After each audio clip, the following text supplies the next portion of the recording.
YSR Congress party టైంలో పొన్నూరు ఎమ్మెల్యేగా గెలిచి సుదీర్ఘకాలం పాటు ధూళిపాళ నరేంద్ర మీద ఎట్టి పరిస్థితులు అసాధ్యం అన్నటువంటి చోటన గెలిచిన కిలార్ రోసయ్య నెక్స్ట్ కూడా ఆ సీటు తనదే అని ఆశించారు. అయితే ఆయన కాస్త తీసుకొచ్చి గుంటూరు పార్లమెంటు స్థానానికి పోటీ చేయించడంతో రెండుకి చెడ్డరేవడైంది. అక్కడికి తీసుకెళ్ళి అంబటి రాంబాబుని సోదరుణ్ణి అని చెప్పేసి ఇలా మొత్తం మీద హడావిడి చేసి అటు ఇటు కాకుండా అయిపోయినటువంటి పరిస్థితి.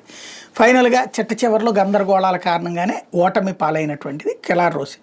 కిలార్ రోసయ్య కాస్త జనంలో కార్యకర్తలతో మమేకమయ్యే అలవాటు ఉంది. తప్పుడు పనులు చేసిన చరిత్ర అయితే లేదు. కాకపోతే ఇప్పుడు అతన్ని తర్వాతన వైసీపీని విమర్శించి ఎన్నికలు అయిపోయాక వెళ్ళి జనసేనలో చేరారు.